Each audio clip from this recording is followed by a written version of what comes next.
Alrighty. Video you guys are about to watch is going to be a podcast and a discussion with my grandmother, one of the most, respected women in my life. And she was obviously married to my grandfather for 65 years. And my grandfather is my biggest inspiration and kind of my reason for doing this, my reason for doing everything. I keep his watch on me at all times, and I just, wear it as a reminder of what he was and what he became and his hard work and his love. And, yeah, so she gets to tell a bunch of cool stories about my grandfather, a bunch of cool stories about growing up in East Tennessee. And I will say when he died, I had kind of my most important moment in my life so far because I was wasting a lot of my potential. And in that moment, a voice came to me in his moment of death. And I was with my dad and my grandmother. We were all, hands on each other's shoulders. And when the line went flat and he officially, moved on, I had a voice come to me and tell me to love more and work harder. And it kind of just proves the universality of the human experience because, one of my favorite quotes that I've learned recently is a Sigmund Freud quote. It basically states, love and work are the cornerstone of humanness. So with that being said, if you guys enjoy this conversation I had with my grandmother, enjoy. Thank you. Around. But yes, so I honestly am doing this to, tell stories and to kind of glean life lessons from some people that I respect. And so we'll kind of just start chronologically, and you can tell me about your early childhood. I don't know how many brothers and sisters you had, but if you could kind of fill me in on how it was growing up. So. Good. Well, I didn't have any brothers and sisters. I was it. Mm-hmm. And I was born in 1935. We lived in Claxton, Tennessee. My father was the farm manager for Billy Meyer, who was the manager of the Pittsburgh Pirates. He was the one that the Billy Meyer baseball stadium in Knoxville, Tennessee, was named after him. Mm-hmm. And we really had, most people in this community did not at that time have electricity or a nice house out here. We had a stove, the electric stove, and running water, and he was a very inventive person. Of course, he was only here in the wintertime because he was in Pittsburgh in the summertime with the baseball team. But he built things. He had an imagination to run water from different places, and we had a spring and so forth, and we had plenty of running water, and it was just a very nice environment. And I went to Claxton School, which was a neighborhood school, and my friends at school liked to come down here because they did not have the conveniences that I had, really, and it was a very nice childhood. Mm-hmm. Tell me about your mom and your dad. My mother and dad both lived in a county that they had to move out because the TVA came in and built Norris Dam. Mm-hmm. And my father at one time worked on Norris Dam.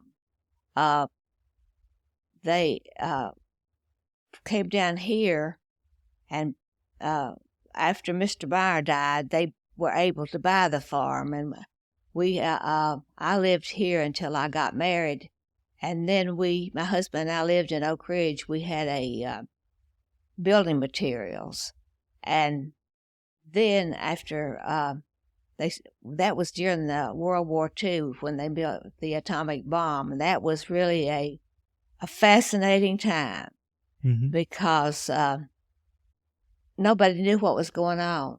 There was big signs on the highway and everywhere with your finger over your mouth to be quiet. You weren't supposed to spread what was going on down there.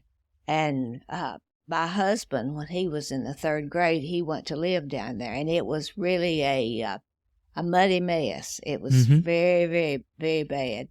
But people came from all over the world. And then when they dropped the bomb, that was a fascinating place. Everybody knew what had gone on down. And But so. Even though there was not a lot of houses in this community, you could hear church bells ringing all over the place. It's incredible. Yes, it was. It really was. It was something. And then what the government was over everything. The hospital and everything was run down by the government. But after they sold the property out, we moved down there and opened the building materials place because the people bought the stuff. We lived in a duplex, and the people in one end had 3 bedrooms, and we only had 1. Or we could have bought the whole thing at that time for $3,000. It was just nothing. But then everybody bought the property, and building materials was really booming. So we were lucky that that was a good time. Yeah. But anyway, and who was it again that worked in Oak Ridge? Was it Tilly? No, my aunt came straight out of high school. She was 18, and she got a job down there as a chemical operator. And she had a dorm room that she shared. It was a very small room. And she would come out. Now, you had to have a pass. You had to have a background check before you could go in. But I was about 8-year-old, and she would come out on the weekends to take me in there. And that's probably, that would be in, let's see, maybe 42 or 43. And that was my introduction to movie theater and a cafeteria. I had been to restaurants and all, but there's no cafeterias or anything like that in Knoxville. And it was really an experience. Yeah, I'm sure it was. Well, she had all the hours she wanted, and it was triple time for overtime. So it was a different time around here. Was the dorm kind of bare bones? Was it small or? Oh, they shared one room. They had a community bath, and I had 2 beds and 2 chests and a little desk with a mirror, and that was it. Okay. Well, so you started talking about the building materials business, but I want to back up a little bit. Okay. So how did you meet? I'll call him Papa, and we can call him Papa or Daddy or however you want to call him going forward. But how did you guys meet? I've never heard the story. Well, we didn't know it until we got to tracing back, but we were actually in the 3rd grade at the elementary school together, and we met in one night that we had stock car races, and my 2 friends and I went, and I met him, but he didn't. We just talked and so forth. But then the next day, his uncle called me and said that he wanted my phone number. And that he wanted my permission to give it to him. So I said, yes, go ahead and give it to him. And we started dating, and we dated a very short while, and then we got married. Very short time. And how long after you guys got married did you have Kathy? Almost to 1 year. She was born the 31st of May, I guess, and then my anniversary was the 18th of June, and we had her, and then my husband, everybody had bought all the materials that they were really interested in, and so we sold that, and he went to work at Baptist Hospital in Knoxville, and worked his way up. He did some more college courses at that time. What did he start doing again? What was his first position? His first position was just in maintenance, more or less. But he worked himself up till he was vice president when he retired. And how long did that he take? He worked about 45 years there. He really enjoyed his job, and he enjoyed the people, and the whole atmosphere where he worked was just one big family. And then I didn't, while I was working when we got married, I was in the office of a local knitting mill, and I was secretary to the vice president. But I would operate switchboard. They had a switchboard back then, and nothing like we have now. And I fell in love with switchboard, and I asked the office manager one day if I could just trade my job. And he said, well, is that what? And I said, yes, I'd rather do that than be a secretary. Because at that time, I talked to people all over the world. They would send these orders in, and then they would call and talk with me. And I was in other countries and so forth, and I just found it real fascinating. And then after we had been married a little while, we built our first house. We built it, and while around us, more or less. And then one night, I told him, I said, we just ought to move in and finish it up. And we sold our rental. I gave our rental house up and moved in, and then we lived there for quite some time, and then moved down where we are now. I moved back to the original farm where I had spent all my years. And my husband, I never realized that. He grew up in Oak Ridge, but the funny part, he loved the horses and so forth. So we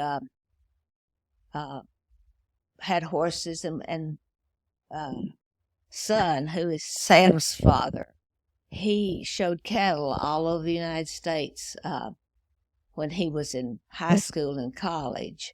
He and some doctor in Murfreesboro took him and his 3 sons out to one of the big casinos out west, and they had a cattle show in the ballroom. And then one time at the Opryland Hotel in Nashville, we took the cattle down to the fairground, but we bust them over our trailer to the Opryland Hotel, and they showed in that big ballroom there. Crazy. You got plenty of stories. Oh, well, I have had a real good life. I really have. I was so fortunate. I had wonderful grandparents, and I was lucky at that time. I knew some of my great grandparents, which was very unusual because people didn't live that long back then. And but my father and mother had to move out because of TVA. And then after my husband retired and I had the farm here, we had to give up some of our good cropland to TVA again. So we got stuck twice. Sure did. TVA doesn't necessarily look out for no for the people, but or the snail darter. Yes, my cousin and some professor at UT discovered the snail darter up in Gatlinburg, where it had been on the endangered list for years. And they wrote a big article. He was a professor at UT in that field. Yeah. This is just something that I remember. when did Papaw box? Was it before you guys He had begun boxed in the dating Golden Glove when he was in high school. in high school? Mm-hmm. Yeah. Heard And he was when he good. was in high school, his when my Stephen's daddy was in high school, Glenn had saved his boxing gloves, and he and some of his buddies would get out in our front yard and box, and the traffic going down the street would look and see they thought they were really fighting, but they weren't. Yeah, I remember Papaw letting me try on the old gloves back in there. I was thought it was the coolest thing. Yes, well, he really enjoyed that. Mm-hmm. I can't remember the guy that had really promoted boxing, the Golden Glove type in Knoxville, but he was really somebody wonderful to work with. Mm-hmm. I bet so. And then I'm trying to think. Do you remember much about Papaw coaching like the Pee Wee football Oh, team? yes, he coached with the local youth football program in our neighborhood. It was Claxton School's football team. And we had really a good team, had some, it was neighborhood clubs and so forth. And anyway, somebody told him about our club, and the Pop Warner Club out of Atlanta called us, and they brought their team up here, and they stayed in our homes. And then we went down there and stayed in their homes.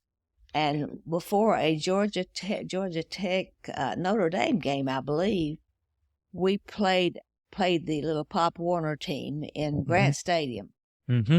And cold, I've never been so cold in my life. Yeah. But anyway, they were really impressed with your grandpa and asked him to come to work for him, but he was working at the hospital, and he enjoyed his job here too much. Mm-hmm. Yeah, definitely He was so. offered him at one time. He was offered a job in New Mexico working with the Baptist convention because we took a big part in church and so forth. Mm-hmm. Yeah. I remember reading on his obituary, he was a member of, I guess, the National Board of Hospital Engineers. He was. What did that entail? He was, and he had to go to Chicago at least once a quarter, and he really enjoyed it. And he was right before he retired, not long, he was honored in Nashville with some big award, state award, and I know we stayed at Opryland Hotel, and the hospital, or the people in Nashville, they had Kathy and Carol, both our girls, and Steve's daddy, Sam's daddy, Stephen, come down and spend the night, and they hid him so he wouldn't know that they're there. And when they presented the award the next day, they walked in, and there they were with him too. Yeah. Very cool. But he really enjoyed his. We just had such a good. You guys really did. Yeah, we did. Didn't he go up to Washington D.C. a few times for yeah, something? we had several hospital meetings up there. We went up one time and we stayed at the Mayflower. Well, we checked in and went to our room, and the bed went down in the middle. I mean, it was not a bed to sleep in. So he was going back down and the desk and see if we could move. Anyway, when he started to open the door, the knob came off in his hand. Well, he knocked trying to get the maid's attention, and he never did get it. But anyway, he called downstairs and told them, come up there and let us out. Well, they waited and waited and waited. And finally, he called back and told them if they didn't come pretty soon, he was going to break the door down because I was claustrophobic. So anyway, they came up, and he went downstairs with them, and they gave us a suite and our continental breakfast every morning, and coffee and the newspaper. I think we really made an impression. Yeah, definitely so. Definitely so. And I remember looking at the refrigerator in there, and I saw him working on Fort Kidd, and I didn't realize that he was was it the warden, I guess? Oh no, they built Fort Kidd, which was a playground. It was all wooden for children, and it was right downtown Knoxville. Mm-hmm. And all the businesses, the hospital sent somebody to help, and different banks and so forth. It was volunteer labor, Mm-hmm. and the mayor at that time's wife was head of it.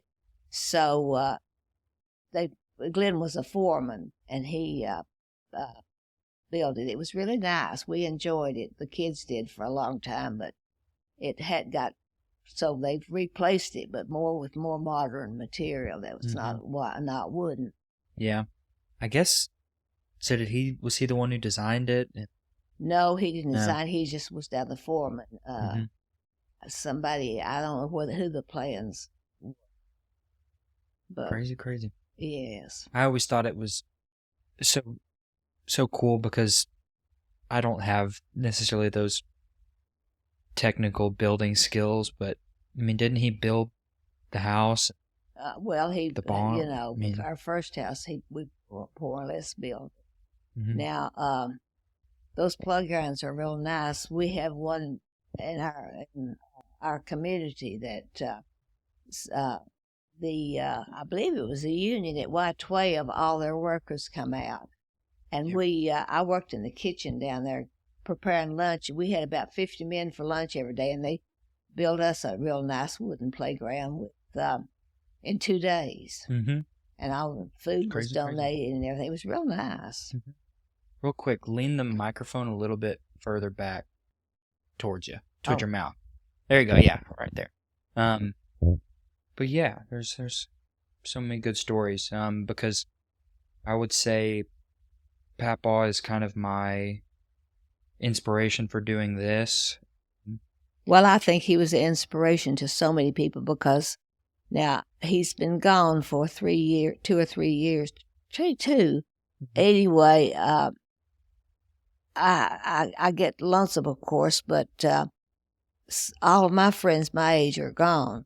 But anyway, some of the boys that played football for him still come by and check on me. He was really admired. Mm-hmm. And I remember when we would go to the mall when I was growing up, every time we'd go, there'd be some doctor that would come up and give him a hug and thank him. Okay. He was really a fine person. He really was. And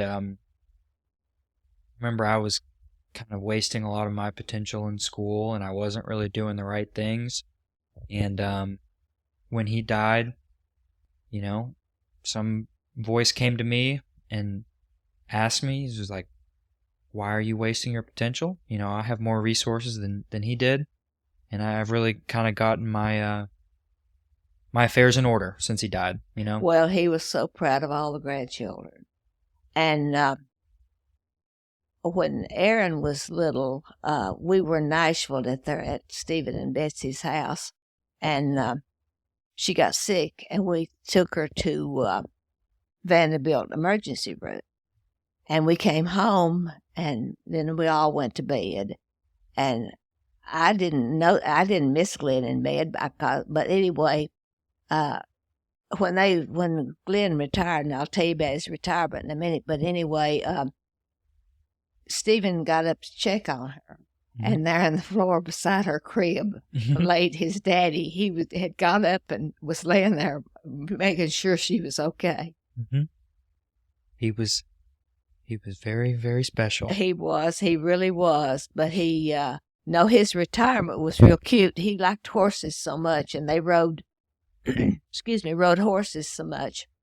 And they had it in a real nice restaurant in Knoxville, and they got a sawhorse and put the saddle across it, of the people that he worked with at the hospital. And then they roasted him on that, sitting on that saddle. So I think Stephen got up that night and told that story about him catching his daddy laying in Aaron's crib. Yeah. And, you know, I know my childhood wasn't always the best and Aaron's wasn't always the best, but when things went wrong, you and Papa were always the first there. Well, we had 4 boys, 4 grandboys, and one granddaughter, Mm-hmm. and then now we have 2 great grandchildren, Mm-hmm. and he was always so fond of all. Mm-hmm. Yep. Yeah, he was. And yeah, he's just been kind of my biggest inspiration. I remember when he died, I was standing there with you and with Dad, and we had our shoulders. I had my hand on your guys' shoulders, and a voice came to me, and it essentially told me, you need to love the people around you like your grandfather did, and work hard, work like a dog, because I was not, like I said, getting the most out of myself at that point, and I feel like I've really kind of turned things around when I trying to live in his image, and it's easy because I wear his watch every day. It's a little out of date. I haven't gotten it fixed since daylight savings, but I know I just wear it because it kind of reminds me of him Well, every day. he was so proud of all the grandchildren, and then to his nieces and nephews. Mhm. Now, we recently had a terrible storm, and my 2 daughters and my son-in-laws and some of the grandchildren, there was big trees to cut and all. Well, one of his nieces and her husband came over and worked several days helping Mhm. because it just done so much damage, and there was so many trees to saw into smaller pieces. Mhm. But he loved all of Mhm. them, and his mother and daddy were fine people too. And of course, we just had just a close knit family. Mhm. That's all there is to it. And I remember talking with Kathy over at his grave.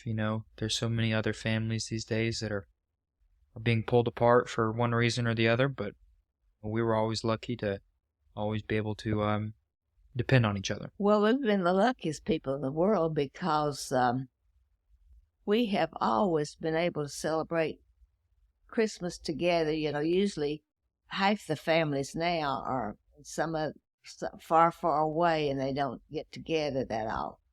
But we have lots of nice cookouts in the summertime. I wanted a picnic shelter for so long, and I wanted a log cabin to celebrate Christmas in, but we never did get that. But anyway, he bought a new Tundra truck, and I only had a 1-car garage. He said, I hate to leave that truck outside. And I said, well, let's build something sort of like a carport, but don't attach it to the house. So he built me golly, I can't remember how wide it is. It's bigger than a double garage out right close to the house, and used half of it for his truck and the other half for a picnic area. Mhm. And when we had picnics and get-togethers, why, he would move the truck and we'd have the whole thing. And then when he died, one of the grandsons got that truck, and I was so proud of him. One day he came in on one Mother's Day, right after he had got the truck, and he said, Mama, I bought you a present. And I said, oh, what is it? And he said, well, don't be so greedy. And I said, well, what are you? Mhm. And he had brought me the license plates off the truck.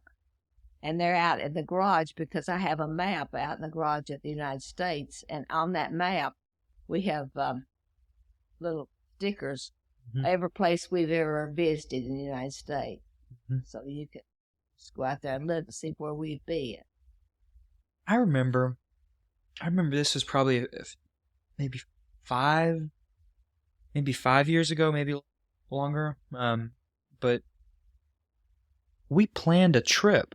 Oh, Um, yes. we planned a trip that was going to start a road trip that I guess was going to start in Fresno, Uh-huh. California. Yeah. and work our way up the coast and then down up into Washington and through Wyoming and down back through Colorado.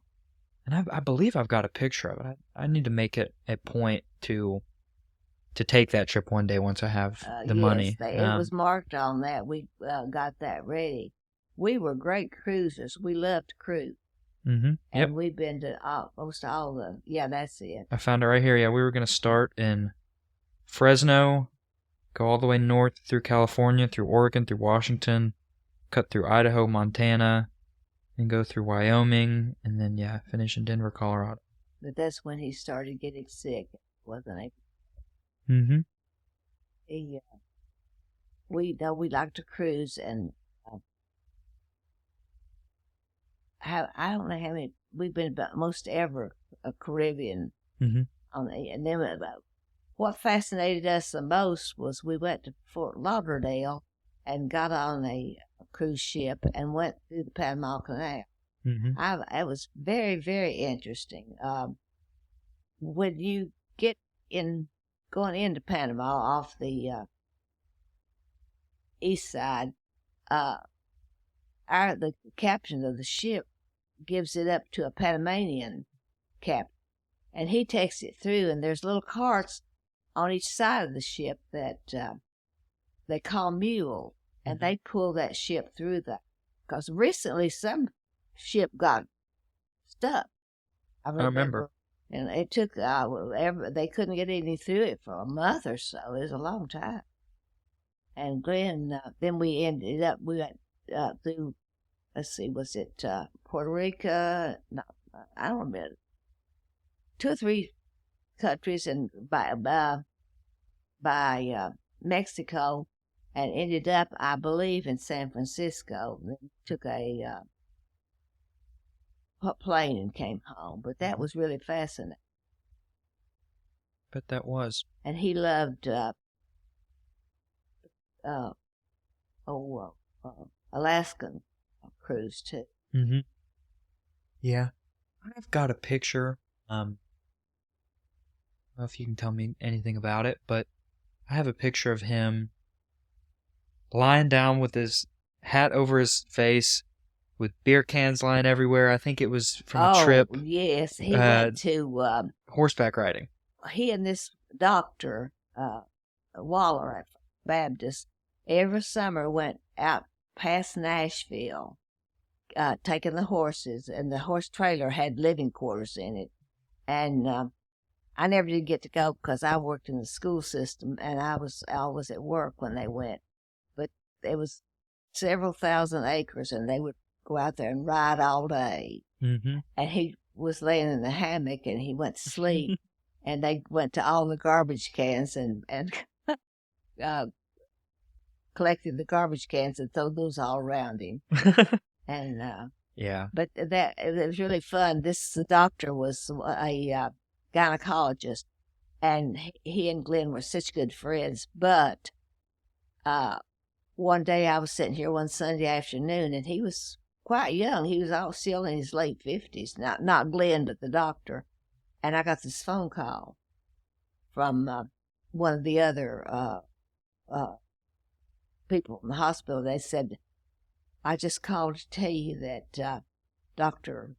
Waller just had a massive heart attack and he passed away. Well, we have a dinner bell outside, and I don't think I'd ever rung that dinner bell.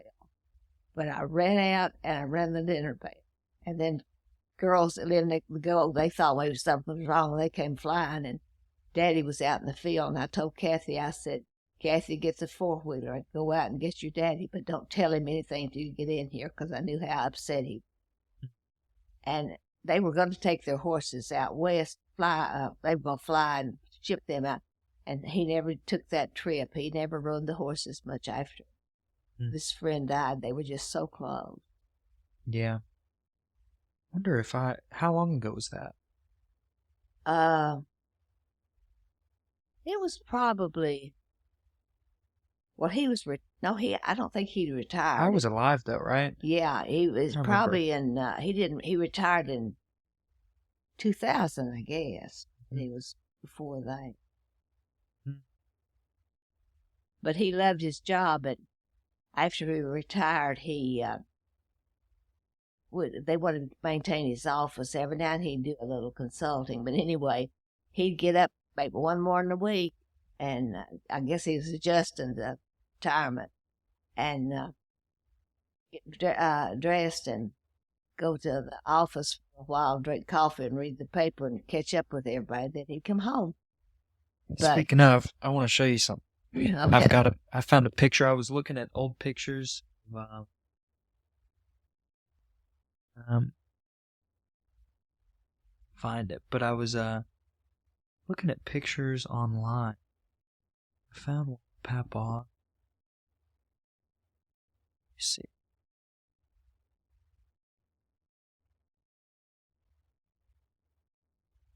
I found a picture of him reading in a maybe I can't find it. Yeah, I guess I can't find it. But I found a picture of him reading in a just in a waiting room at the Baptist hospital, because I had found some site that had kind of documented the history of it through pictures, and so I went scrolling and scrolling and scrolling looking for a picture of him, and I found one, but I'll show it to you later. Okay. But yeah, no, he was a great man. Hammock. We always had a hammock out in the backyard, Mm-hmm. and one day he'd been laying in it a month because it was summer, and he happened to look up, and there was a hornet's nest up there as big as a basketball. But I guess he hadn't bothered the hornets, and they didn't bother him. Mm-hmm.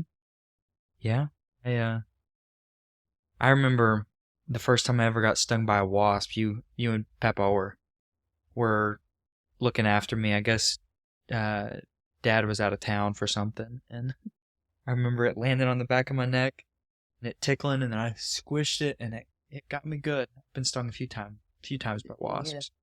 Hey, one time your daddy was up at Mother's, and they always had a outside swing, Mm-hmm. and he was sitting in the swing, and it was a two-seater, and he reached under the thing, hold on or something, and he said, "Oh." And my daddy asked him, he said, "What happened?" And he said, "I don't know, I just done this," and said it hurt, and the wasp stung him again. He got stung twice. He done the same thing over. Yeah, I remember being at the lake once, and I got a wasp stuck up in my swim trunks, and I got stung probably 3 times on my legs. Goodness. That hurts. Those big old red wasps they hurt so bad. Oh my goodness. I mean, I think you were in there cooking, but for Thanksgiving, Dad found one up in the light fixture, and so they brought out whatever it was, the fly swatter, and I ran away like a little girl. I'm afraid of them. I'm okay with the bees, but wasps scare me. Well, it's the yellow jackets. This terrain here really, we have found a lot of yellow jacket nests. Mm-hmm. We had one right up the house that we kept trying to burn it up for, and Glenn ran a hose about 6 feet under the ground. That's how far it went back in there, and set papers and set it on. And we never could. He finally had to get the tractor and take the front load, scoop it all out with that. Mm-hmm. I'm not for bees. I don't like. I'm all right with bees, but I remember you guys having the carpenter bees outside, and those can be an issue, with the wood. But they don't stick. No. They'll eat up the wood. Oh, yes, they sure will. And if you're sitting outside in the summer, they will buzz right by you. They just aggravate you to death. Yeah, they're the big ones. Uh-huh. But yeah, you want to maybe talk about the farm, and before I kind of do anything, who was Clyde? Was that your dad or Papa's dad? That was my dad. I remember Dad telling me stories over dinner a few weeks ago about he called him a badass. And, you know, I think Papa had some of that in him. And I think my generation is kind of missing that. But so I'm trying to sort of embody that a little bit day by day. But I remember Dad telling me that the way he would check to see if the electric fence was on was just to grab it with his hands and just test it like that. One time, I was out going to have calf, Hmm. and I climbed this barbed wire fence, and then I saw electric. And I got so mad at Glenn because I asked him 3 times if it was on, and he said 3 times no. Well, I started through it, Hmm. and the electric fence was on. And not only that, but I got my clothes hung in the barbed wire and came out, and I got Kathy and Carl, I think, were watching me from their house. But anyway, Hmm. I stomped my feet and I told him that he could take care of his own cows and come to the house. I came home. Yeah. Um, and Dad was also telling me a story about how he died, didn't he? He fell down the stairs. Is that Clyde? That was your grandpa Jenkins. That's your Oh, grandpa, Dad's dad. dad's dad. Okay. No, I just found it very interesting. That was your grandpa, Grandpa Mhm, Flynn's dad. mhm. I found it interesting how they both died. I think it was poetic and manly the way both of them died. Because I Well, know.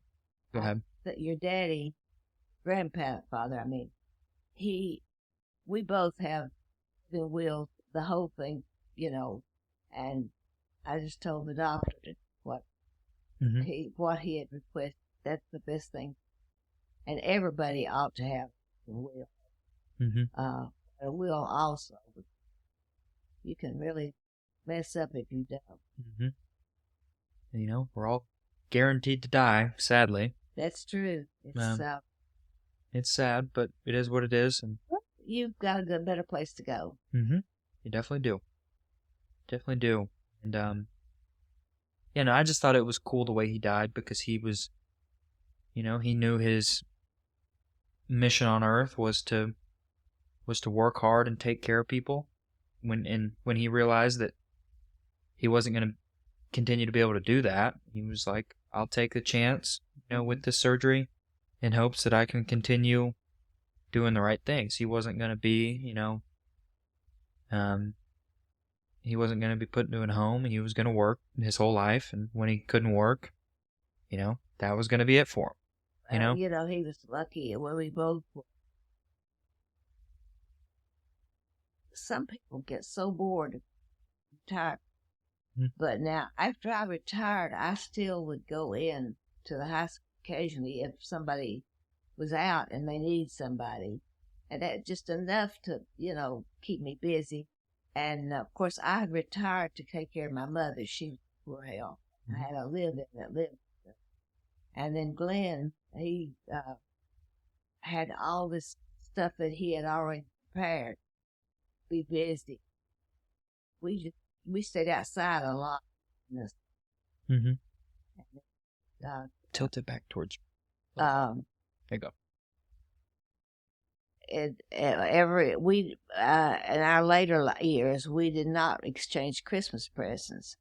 We went about the in the fall and arranged a cruise and hit all the places we wanted to visit, and that was our Christmas present to each other. Yeah. I don't think I've ever taken a cruise. We'll have to do it someday. Yes. More of kind of like a city guy. I like to go to see things, or I like to go to the mountains, but I'm not really a beachy type of guy. I like the beach, but I love the beach. We go twice a year. Hilton had I've gone for guess this will be about the 29th or 30th year. I have we had a man that we rented a condo from about 30 years ago, and I sent him payment for 2 weeks, one in June and one in August, and some of the grandkids go with. We just thoroughly enjoy it. And then I like the mountains too. Hmm. But the Smokies, I love the mountains. We used to camp a lot. We had a fifth wheel, but they are so crowded now with the I guess the tourists. Dollywood, Oh yeah. yeah, and so forth, that it's really no fun to go now. If we go to just tour or something, we'll go in the wintertime. Hmm. Uh, you don't want to get caught up in the snow because you fly Hmm. down the mountain, but you can go then and right after Christmas. Hmm. Well, it's a really big. It is. It is. We are. I think we're blessed to live here. This is a good place to grow up and a good place to live. And I remember reading somewhere that when they were first settling this area, a couple hundred years ago, they called it like the Switzerland of America. You know, it's so beautiful. We have mountains and trees and hills and green, and you know, there's everything We in had an East interim Tennessee. pastor one time at church that came, and I would cook dinner for him a lot of times on Hmm. Sunday or something, and they would come and visit with us. And he was kidding me one day about, I said, I love East Tennessee and so on. And he said, well, the resurrection's going to hit here first. Hmm. I But guess it will. it's just a wonderful place. There's so much going on in the parts of the United States, right? But this neighborhood, there's friends and so forth. It's just a great place. And it's really, I feel like it's really growing right now. It is I that. don't have any statistics, but I feel like more and more there are people moving here. Um, Well, I they know with, found out how great it was. I know, right? Hope they don't ruin it for us. I know the traffic is a lot worse than it used to be, That's true. That but is true. you know, with COVID, so many people moved out of the big cities and they have to, you know, find places to live, and you can answer it if you want. Yeah. Can't get it out of my You're all right. There you go. But yeah, no, I feel like when COVID hit, there's so many people that had to move out of the big cities, and they a lot of them came here. I know Nashville is growing a lot, but Well, Nash, I mean, it's really. I used to love to go to Nash because Steve's daddy and mother lived down there. In mhm, fact, when Steve and daddy graduated from UT, he didn't even go through the line because the jobs were so hard to find that he went straight to Nashville mhm. and just picked his diploma up. And it has grown since then. His Steve's sister and Sam's sister and one of my Sean, older daughter's son, they both live in Nashville. yeah, it's Tennessee's definitely growing a lot. You It know, is, it really is. And the road system is not growing with it because that's no, building so many developments. Just can't can't keep handle. up. Yeah, yeah, can there's definitely growing pains with every city, There is, there really is. and it'll crash and people will move out and then it'll grow Mhm. right back up again, just like every city. But you know, I'm blessed and lucky to have grown up here. There's plenty of things to do, and you know, it's a beautiful place. Very nice people. You get the There southern is, and you can hospitality. be up in the Great Smoky Mountains within 2 hours. Um, Mm-hmm. and you can be. We have North Lake, which is the cleanest lake they say in the United States. I know Sam and I were. I believe it was Sam Mm-hmm. at the swimming pool at Hilton Head one time, and there was two men there from Ohio, and they were talking to Sam and I, and they mentioned some lake up there and how clean it was and all. And I told him, I said, well, we've got the cleanest lake in the United States. And Mhm. they said, I said, North Lake. And this guy said, well, yes, I know where that is. I lived in Mhm. Knoxville and went to school. Well, Sam said, where did you live? And he told him where he lived. Well, that was where Stephen and his daddy and mother. Mhm. And so it's just we've always had either a ski boat or a pontoon Mhm. or a jet ski. And we really enjoyed the lake. You could get in Mhm. and you could see your feet. It was so clean. There's Mm. no industries. Would Water pollute. feeds into that. Yeah. There Mhm. catch the treasure. Yeah. I remember I rarely ever got mad at you and Papa, but when you guys sold the boat, I was depressed. I missed the boat growing up.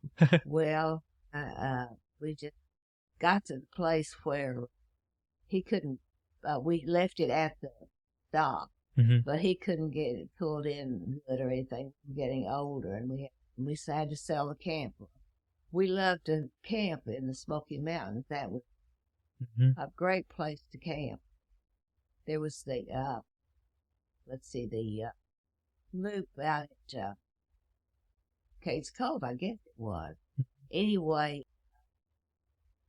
you could ride your bikes around, which is wonderful. Mhm. Yeah.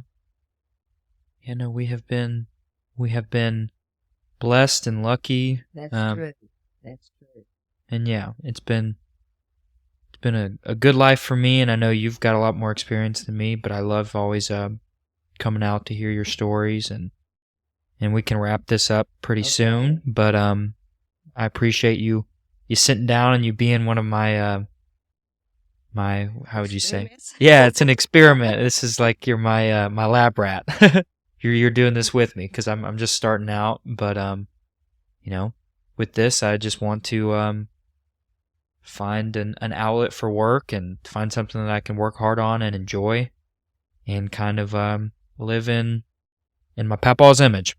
Okay, that's great. Well, you and our other grandchildren and great grandchildren are, Mhm. and it's just great. They still some grandparents don't even have any contact, Mhm. and I was lucky too because I was the only grandchild of both sides for 12 years. Mhm. My grandparents kind of spoiled me rotten for a while. Then a few cousins come in, but all my cousins are really the age of my children and raised up with them. Mhm. Yeah. Yeah, yeah. Alrighty. Well, we can go ahead and end it here, but thank you for coming on to my podcast, and I'll make sure I give you some way that you can watch it. Okay, that sounds great. So, alrighty. This will end it here.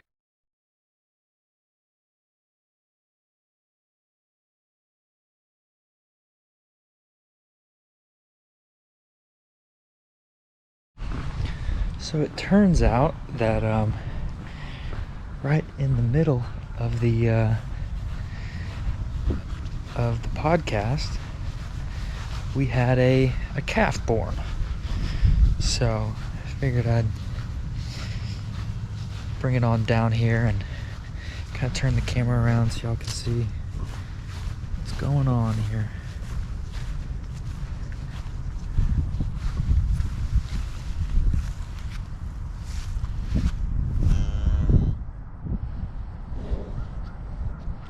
Look at it. Probably about 15 minutes old.